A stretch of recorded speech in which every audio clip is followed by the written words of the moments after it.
You're listening to the IBJ Media Podcast Network.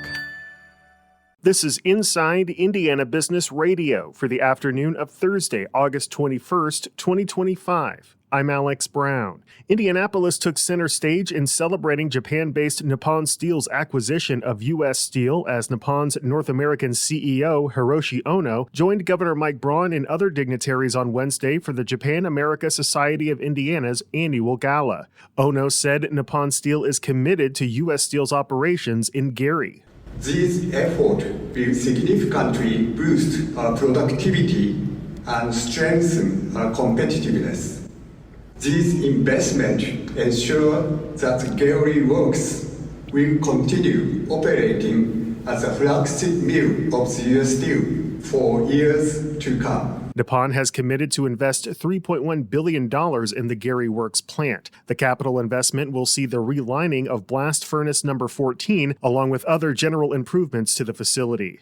Officials in Henry County broke ground this month on Ashbury Fields, a $20 million housing development in Newcastle. The Indiana Economic Development Corporation says the 65-home project is designed to meet workforce and market-rate housing needs in the community. A faculty member and alum of Indiana State University has pledged $30,000 to create an endowed scholarship for students in the Scott College of Business. Jennifer Mullen is a senior instructor at the college, and the scholarship is eligible to students who have received limited financial support. From the number one source for Indiana business news, this is Inside Indiana Business Radio.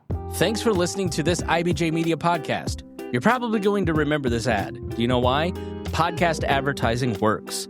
85% of listeners recalled hearing an ad during a podcast, and 70% of podcast listeners have acted after hearing an ad. So whether you're looking to be heard across the entire IBJ Media Podcast Network, sponsor one of our shows, or just start with a 30-second ad, IBJ Media can help. Contact advertise@ibj.com to learn more. Community members urged the Indianapolis Local Education Alliance to share data on school facilities as the state-mandated alliance pondered questions surrounding building capacity and efficiency on Wednesday. The 103 public schools within the borders of Indianapolis Public Schools operate with a variety of different building arrangements and pose a complex challenge for the state-mandated group tasked with solving for inefficiencies across IPS and the charter sector.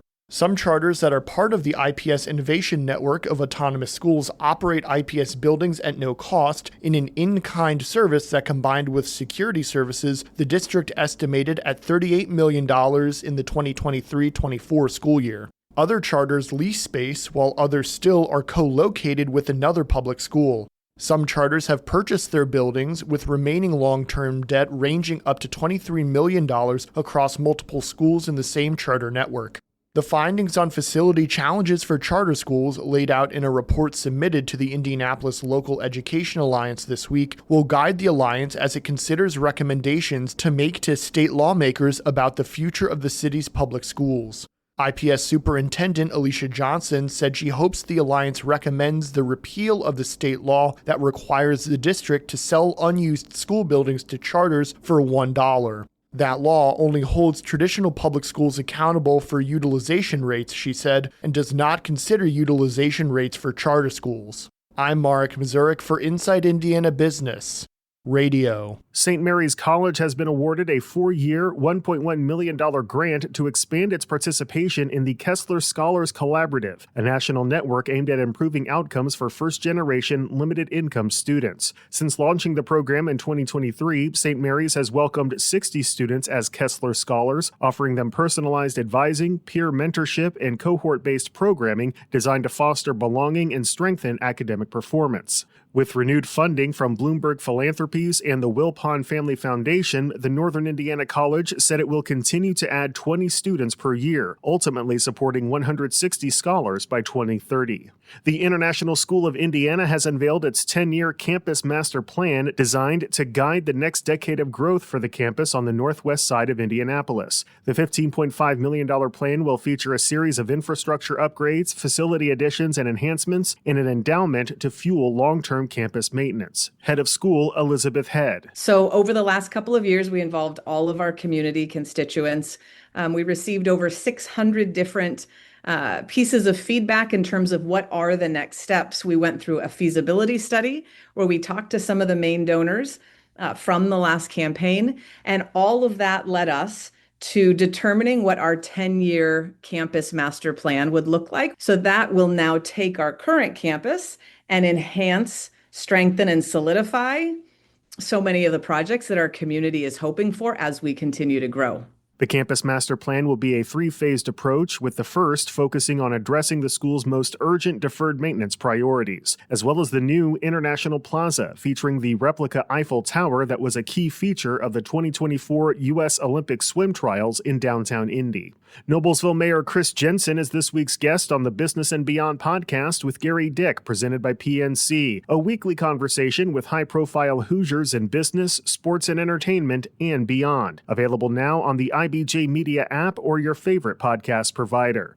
I'm Alex Brown for Inside Indiana Business Radio on Demand. Whether it's healthcare innovation, major infrastructure, or global sports impact, Inside Indiana Business with Gary Dick tells the stories of Indiana's groundbreakers and game changers. It's the must-listen show for business, civic, and community leaders across the state. Subscribe and listen wherever you get your podcasts or at ibjpodcast.com. The IBJ Media Podcast Network is the soundtrack of a growing state. Indiana is on the move, and you can hear it happening on the IBJ Media Podcast Network. We bring you the voices at the center of our economy, our courts, our companies, and our communities. Subscribe now and be part of the conversation that's building Indiana's future.